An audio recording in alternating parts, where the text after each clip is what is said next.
obviously he was single. I mean, that's the indication that he gives to us. Number 7, it is the Lord's will that the wife should not depart from the husband, but if she departs, she should remain blank or be blank to her husband.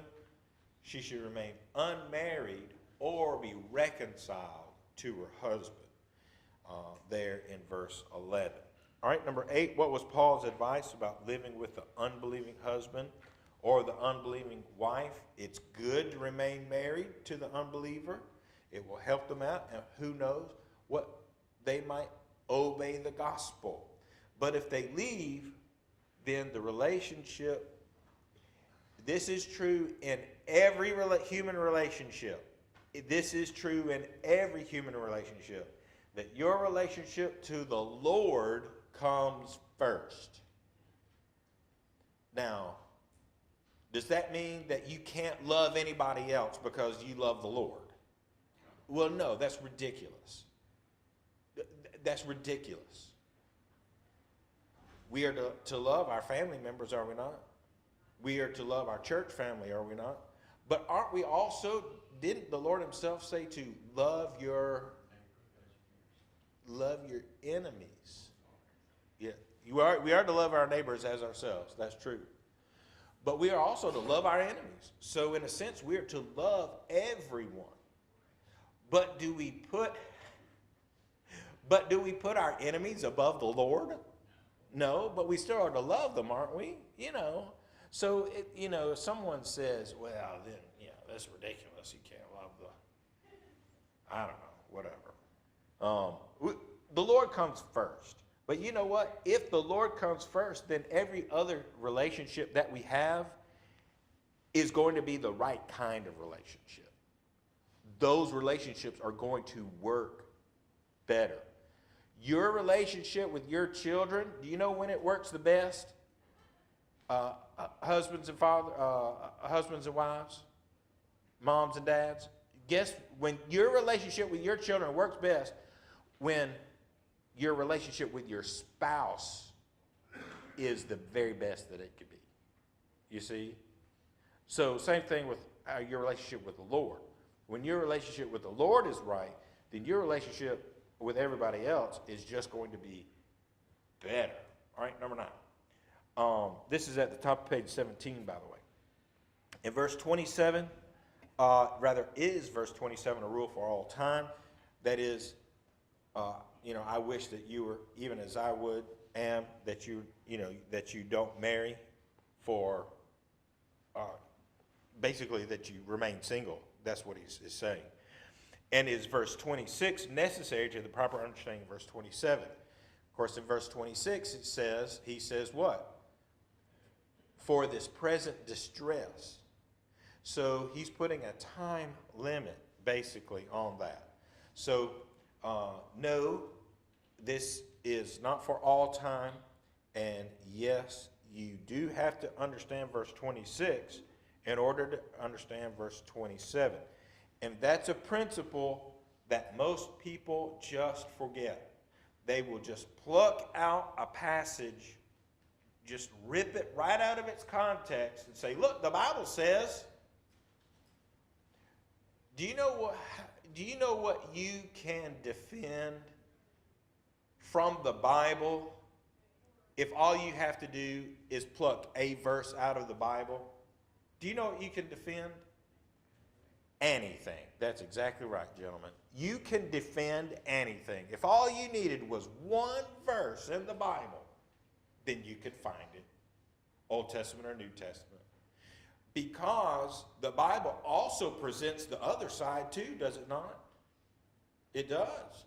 Many times, not all the time, but many times, it presents the other side too. So you have to look at the totality of what the Scripture says. You can't just rip passages out of the context, and it doesn't work like that. All right, number 10. Paul said that the blank of this world passes away. What of this world passes away? The fashion of this world. In other words, is he talking about coats and dresses and shoes? Is that what he's talking about? No, go ahead. I was gonna say customs, tradition. Customs, traditions, things that basically we are used to, that they all pass away. Yeah, you know, do we dress like people dressed back in, 200 years ago, when the 250 years ago, when this nation was established? Dress is very different, isn't it? It's very, very different. Not only that, is dress the same the world over? No, dress is very different, even over in different parts of the globe. So different cultures then have different values, if you will. And as we look at verse 31, and they that use this world as not abusing it, for the fashion of this world passeth away. The things of this world, whatever the values are, those things vanish. Not only do the values vanish, but sometimes values, something that's valued a few years ago, is now the very opposite is espoused. Have we noticed that in our own lifetimes?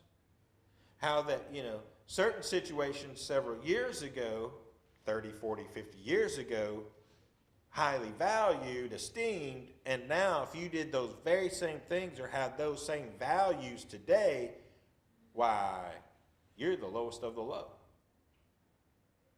Because that's what happens to human beings in society. Those winds of change, if you will.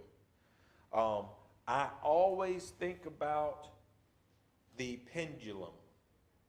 You know what I'm talking about, don't you? The pendulum. The pendulum of a clock. You know what a pendulum is? Guys, do you know what a pendulum is? Okay, yeah. No? Okay. And Cameron, and an old-timey clock. Don't worry, Pierce doesn't know what it is either. So I'm really talking to him, not to you. Okay. I love you, Pierce. Okay. No, seriously, Pierce, do you know what a pendulum is? He's going, nah, I don't know. Okay, all right. So, you know what a grandfather clock is, right? Tall grandfather clock. And you have the face of the clock, and then underneath that face, coming down from it, is a long stick. And then at the bottom is some sort of circular, or usually it's circular. It doesn't have to be. But anyway, it's a device down here that's weighted. And you move that pendulum and it goes back and forth just like this. And so I guess typically one revolution of the pendulum is 1 second. That's really what you want. So you have to time it just right. But then you have some chains and weights too. And so those weights, as they pull down, they keep the pendulum going back and forth. But eventually, you're still going to have, the bottom. So then you have to reset it. Reset it. Okay, did you reset it with me? You did, didn't you? Okay. So that's what a pendulum is. A pendulum goes all the way to the left and then all the way to the right. And unless you actively stop it, it doesn't stop at the bottom. It's always moving. Well, this is what happens in society. The pendulum effect. Values in society go to one side of the extreme. And then there's some figure, there's some event, something occurs or someone occurs, either way, and that pendulum then goes from one extreme, passes through the median, and then goes all the way to the other extreme. Rarely does it stay in the middle. It goes from one extreme to the other. And so you have Popeye and olive oil over here and you've got they, them over here. Does that make sense? Did I get that right, by the way? I did get it right. I know I got it right because I'm a genius.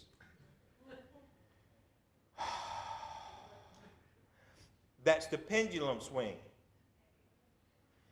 We want ultra men and women over here.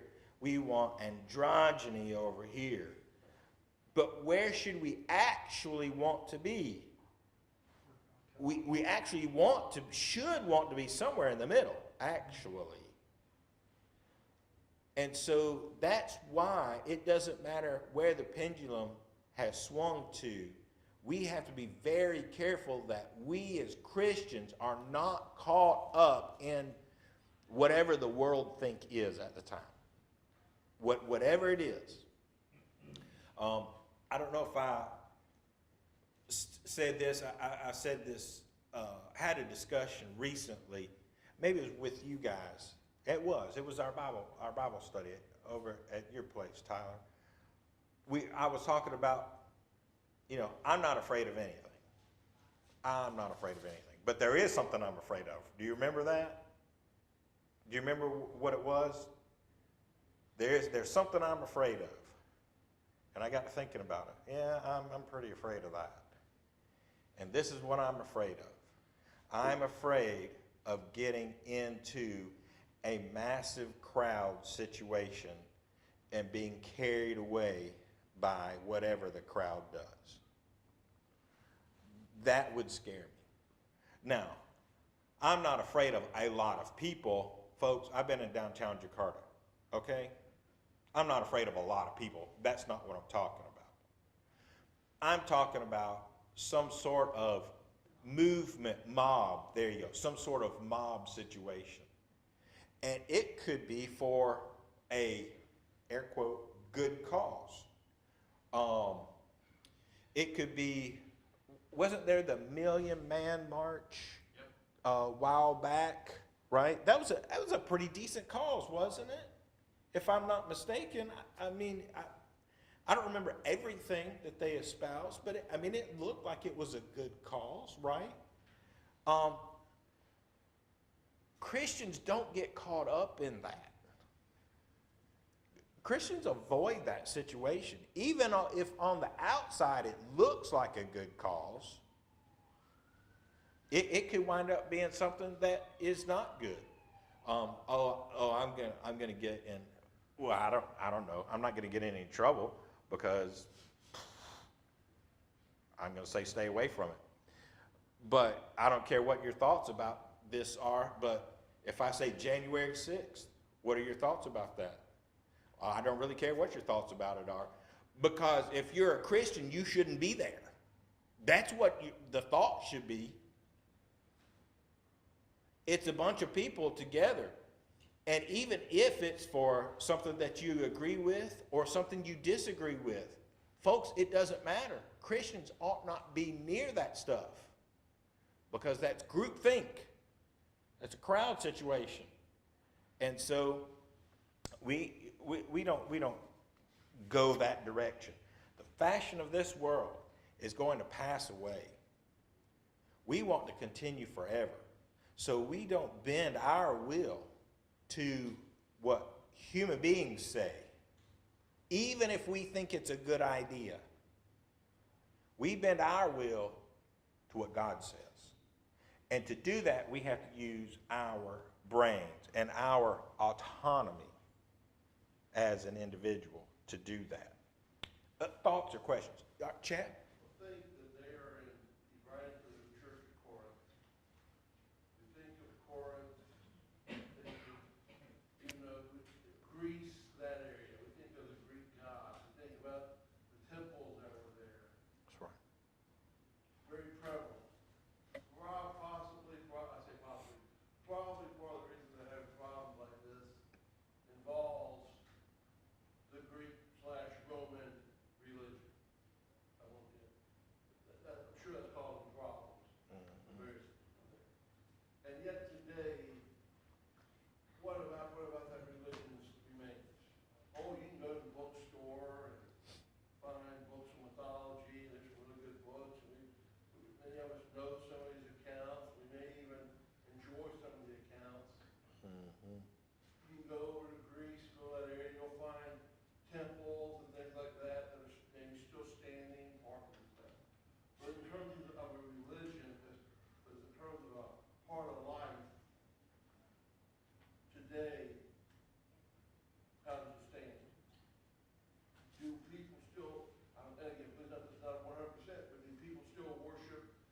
Zeus or Jupiter or whoever, or Apollo or Mars or whoever. I'm sure there's somebody that do. I'm not saying it's. But in terms It's of- not a state religion anymore, like it used to be. In terms of culture and everything. Right. It's not, it's gone. It is. It is. I think we have Bullfinch's Mythology. That's in our library right now. That's a book on Greek, essentially Greek and Roman gods. But, you know, Bullfinch's mythology. It's gone out into myth. Have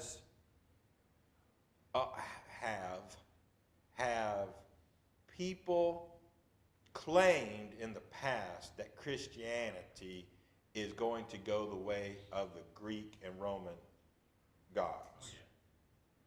What did Voltaire say? He said in 100 years, Christianity will be dead. And then 100 years passed, and Voltaire, most of you don't even know who that is, by the way. That's probably a good thing. But Voltaire was dead, and guess what his house was? It was a printing press for Bibles. That's right. So, well, that might be the case, but it might have just been Providence too. You know, I don't know. Either way, it's still a factual thing that he lived there, and then 100 years, instead of Christianity being gone, it's still a place where they print Bibles. And, you know, what about Bibles? The New York Times bestseller list gives you the #1 bestseller. Every year, that #1 is really always #2. And it's not even close. Do you know why their #1 bestseller every year is actually #2? Because the Bible is always #1. Always. And I just saw something not too long ago, maybe a couple, 3 weeks ago, it was in 2026, where more Bibles were purchased this past year, 2025, than has ever been purchased before, you know, per annum in our country in 2025. So, you know, Christianity is not dying out. It's not going anywhere. As a matter of fact, there was a prophecy that was prophesied way back in, somewhere around 580, maybe a little later, maybe let's call it 550 BC. 550 years before Jesus, a prophet said that God was going to establish a kingdom that will never be destroyed. And of course, that kingdom came in Acts chapter 2. And that kingdom will never be destroyed. God said that the earth would pass away, but the heaven and earth would pass away. But his word, what about it? It would remain forever. Forever. It's not going anywhere. And so this is just more proof of all of those things. Excellent. I really appreciate that, Chad. All right, number 11. Paul said that the married man's cares are concerned with blank his blank. They are, a man's concerns are with the world and how to please his wife. There in verse 33. And this I speak for your own profit, not that I may cast a snare upon you. In other words, it's not sinful, but for that which is comely, that ye, I'm sorry. I read the wrong passage there. That's 35, not 33. But he that is married, there we go. But he that is married careth for the things that are of the world, how he may please his wife. Now, does that mean that a married man doesn't have a right relationship with God? Is that what he's talking about? No. When one opens up to 1 Timothy chapter 3, what is Paul dealing with in 1 Timothy chapter 3? Somebody off the top of your head. Establishment of elders and deacons. Okay, elders and deacons. 1 Timothy chapter 3. One of the main qualifications for elders and deacons is that both offices, those men must be what kind of men? Married men. Not only married, but married with what? Married with children. Not just married, but married with children. That is the qualification to being an elder and a deacon in the Lord's church. So we come to verse 33 here, and it says, well, a married man cares for the things of the world. Well, so does the Lord want worldly men leading his church? Obviously not. That's ridiculous, isn't it? What he means is that a man who is married has to not only be concerned with the work of the church, but also in his dealings with the world, he has to be very industrious. He has to be very knowledgeable about how the world works so that he can support a family. Don't you have to know how the world works in order to support the family? You do. Because if you don't know how it works, then guess what's going to happen to you? Yeah, you're going to be out of a job and not able to support your family. Well, you have to be wise concerning those things. And the more wise you are, the better able you are to support that family. All right?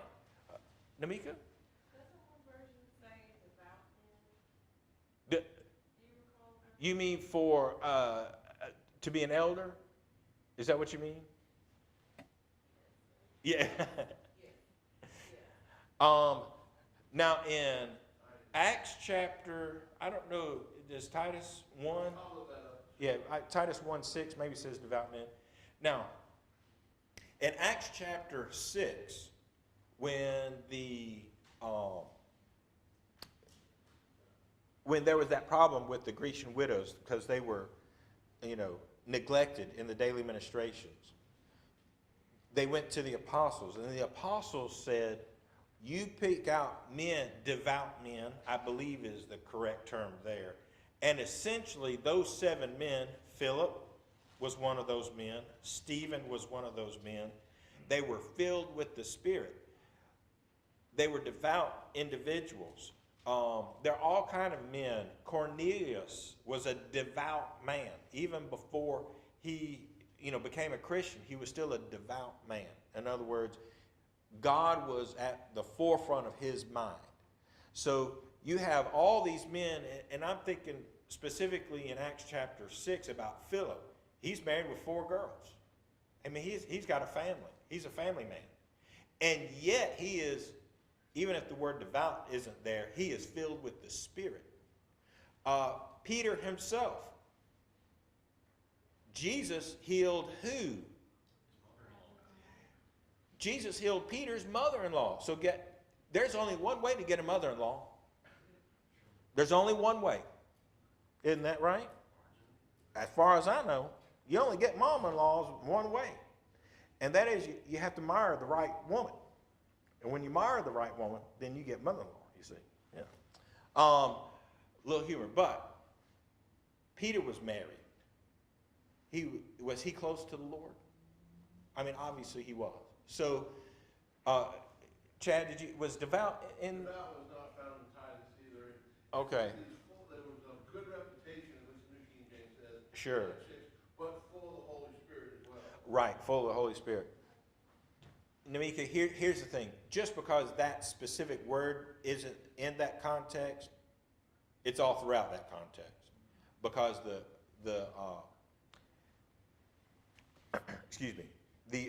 principle is still there, right?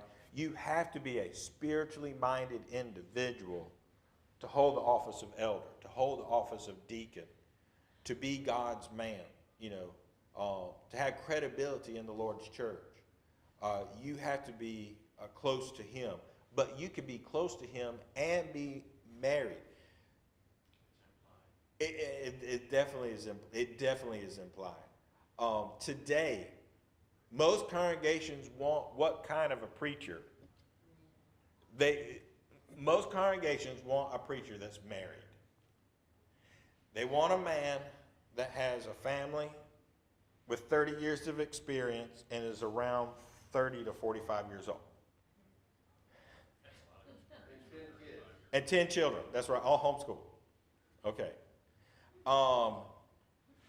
In other words, obviously no one's going to meet that. No one's going to meet that. That's unrealistic. But that's what congregations primarily are looking for. Someone with a lot of experience, someone who is married. But that's not unreasonable for a congregation to want a married man as their gospel preacher. That's all right.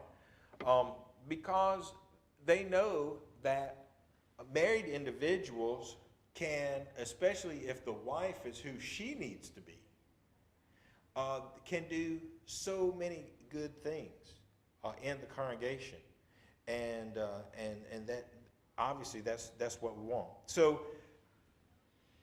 he's not talking about being ungodly here. What he is saying is there's a little bit of a divided nature. I don't always think about, it's I don't know. It's Valentine's Day, therefore, I wonder if Ricardo or Drew or somebody, we got to go do something. No, what am I doing on Valentine's Day? Buying roses and candy. For whom? For my wife. That's exactly right. See, I have to please her, don't I? I do want to please her, and I have to please her. I'm just glad that the have to and want to are one and the same. That is very, very true. Hands up. Okay, Namika? Well, to be completely technical, we ain't got no business celebrating Valentine's Day anyway, because that was not Well. originated for Christian purposes. All right. All right, so the second thing. I still took my wife out. Yeah, you are supposed to love her, and that not only because of somebody says that you're supposed to do on a specific day, but, that term, so goes the home, so goes the nation. Right. Right? You know, I think about that term, although it derives from Catholicism, so on and so on. But if the home, the structure of the home, is not the way God intended the structure of the home, then the future of society will not be as God intended, That's right. right? Absolutely. You know, see that? But I'm just saying- Absolutely. Yeah. So I thought about that when, everyone, the husband and the wife, they have a responsibility toward one another, first to God, but then toward one another. Mm-hmm. And they are supposed to raise their children Mm-hmm. in the admonition of the Lord. That's right. And if you have a leader of the congregation, who better to model that, Mm-hmm. right? That's than right. Someone who is, elected into that position. That's right. Absolutely. And that's a good point. For the preacher to be married and be the model for that family that everyone should be able to look up to. I really appreciate that, Namika. Chad? I think the comment that you've been making, or you brought out, the idea that this was a situation. There's, for some reason, he is making these comments because of some issues at Corinth. I find it, because I say that because it's interesting, as you pointed out, Paul is one who writes about elders in 1 Timothy 3, Titus 1. Mm-hmm. On his first missionary journey, before he had ever gotten to Corinth, he and Barnabas put elders in place at various churches, various congregations. That's right. He had done that, so he knew to do that. But also in Corinth, again, this is one of those things where you just wonder if it's coincidence or he worked alongside a married couple. Right. Aquila and Priscilla. Priscilla. And later, he commends them so much later in other epistles, and the things that they've done. So Absolutely. Faithful church. So it's not, this is not an issue of he's against marriage or he, you know, everybody needs to be like him. Mm-hmm. But for this situation, which we don't know everything in its entirety, he's bringing this up as a way to do it and things to give consideration to. That's right. That's right. One thing that Paul also is not saying is that to be married in verse 33, that, you know, the husband then sees how to please his wife, and of course he's going to say that the wife sees how she pleases her husband.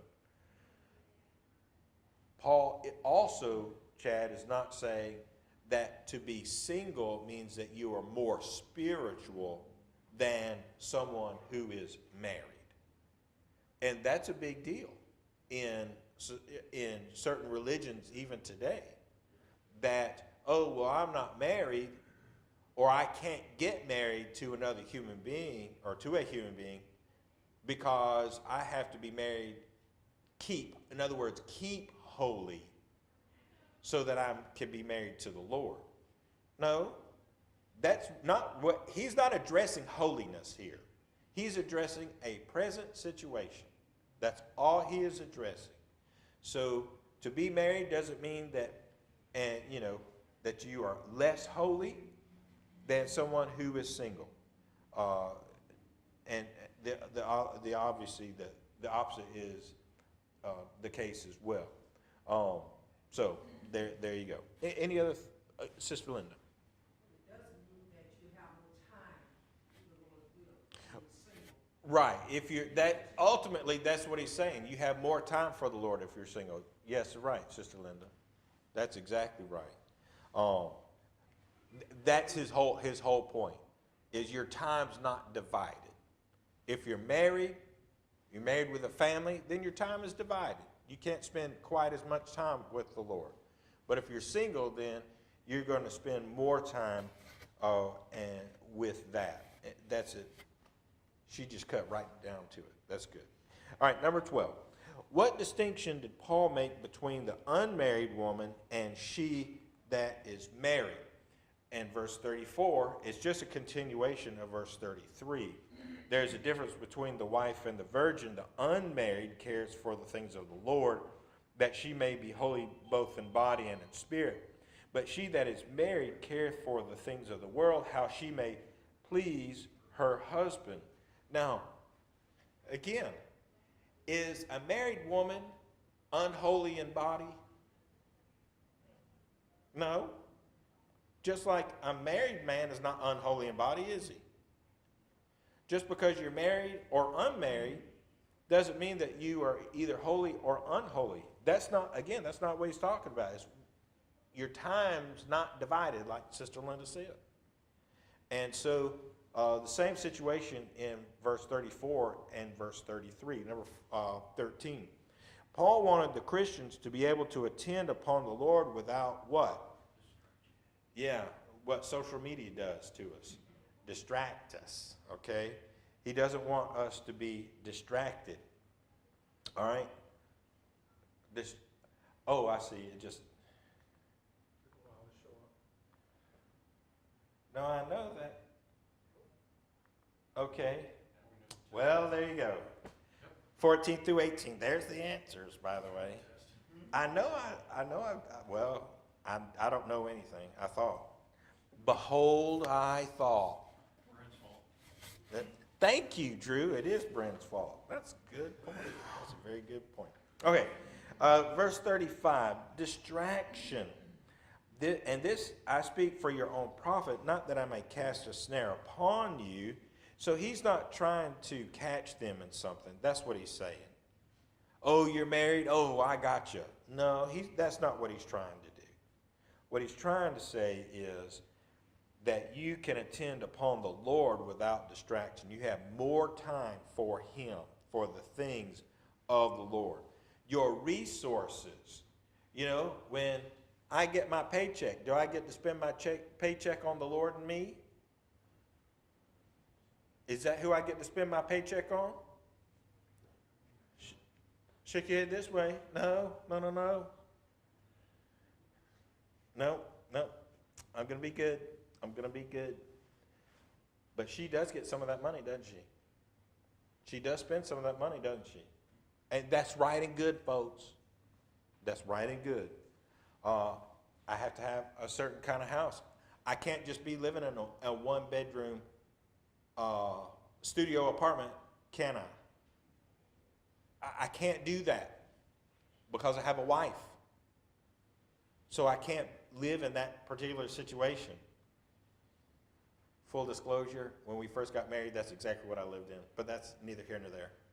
Well, today, that'd be a reality show for you. Yeah, it probably would be a reality. And guess what? We're not living in one of those tiny houses either. I don't know who that's for, but I know who it ain't for. That ain't for us.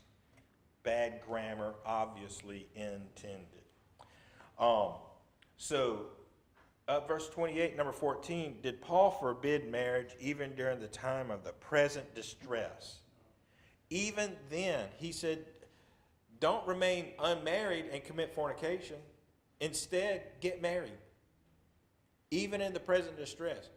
But if you are able to not be married, then that's a good thing because of the situation. So here's the thing, ultimately, and then we'll end our thoughts here on number 14. And so we'll start number 15 next week. Next week's the last, fourth Wednesday night of the month. Okay, good. Gotcha. So that would be the Question and answer. question and answer. Oh, that's, yeah. Oh, thank you. 2 weeks from then. 2 weeks from now. Yeah, I appreciate that. Yes. Actually, Chad, I appreciate you reminding me and reminding everybody else too. If you have questions on your Leviticus, exactly, on your chronological Bible study, write those down, give those to me. I'll answer those as we get to that next week. Thank you, Chad. I appreciate Being that. given to you ahead of time. Ahead of time's good. Ahead of time's good. But, if you forget and then, it's during class, that's okay too.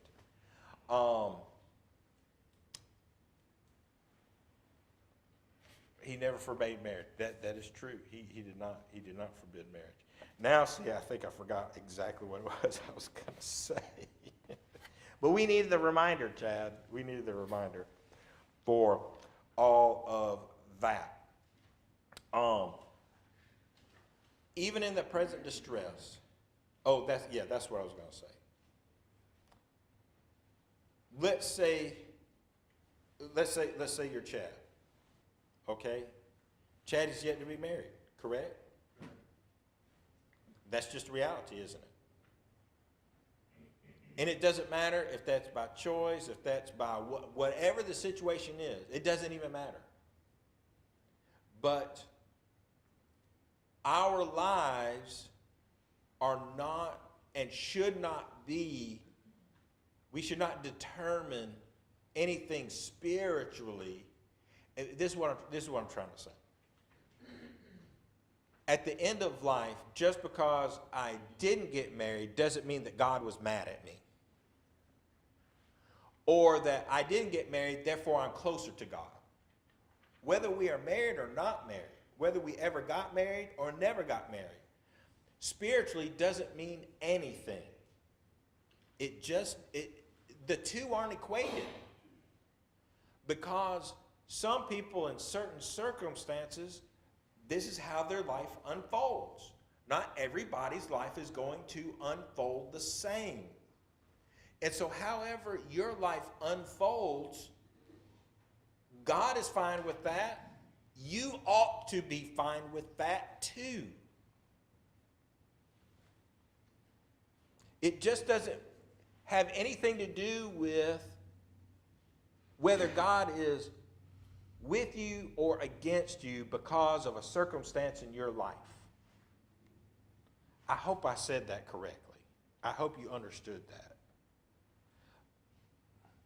Here's the thing, is that too many times we put a premium on a certain aspect of life. And I'm not talking about other people. I'm talking about me. I put so much in a certain aspect. Oh, I've got to do this and I've got to do that. Well, if it doesn't happen, then that means that there's either something wrong with me or something wrong with God. That's what the whole book of Job is about. What happened to him didn't have anything to do with his relationship with the Lord. What happens to us during life doesn't have anything to do with your relationship with the Lord. Don't blame him, but don't look down on yourself either. Okay? It's all right. You can do it. You can get through it. I promise you can. He's with you. He's for you. So just take a step back, relax, take a deep breath, and look and love life for what it is. Yes, ma'am. I look at it this way. Apostle Paul said, whatever state you find yourself in, therein be content. There and be content. Not being anything in life, marriage, not being married, anything in life, just be content. That's right. Let's be content. Absolutely. Yes, ma'am. Thank you for saying that, you know, it doesn't make you, being single in the Lord does not make you spiritually deficient. And a lot of times in the church, we like to, put ourselves on pedestals. Right. Well, Yeah. you know, I'm married, well, you don't know anything about this. You're getting old, or, you know, isn't it about that time, and all this other stuff. Oh, boy, yeah. You know, and, Absolutely. you know, not realizing that, hey, look, I might be getting blessed Absolutely. You know? for not having that type of responsibility, although that, you know, God likes that. But hey, for the way my life is unfolding, you know, that might be a blessing. And everybody, and I don't think a lot of gospel ministers preach this enough, that everybody is not meant to go through life married. That's right. And it does not have anything to do with how you present yourself, Oli, to God. That's It right. has nothing to do with that. It just doesn't. How you approach him or how he deals with you. I mean, he's going to deal with you the same way, whether you're married or unmarried. You know, those external factors, they don't, God is less concerned about those things than we are, ultimately. I appreciate that.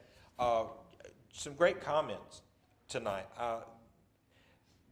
You're just an exceptional class. You're an exceptional class. And I really appreciate that very, very much. We're going to take just a very, very, very quick break and see if we can get right into our devotional time together.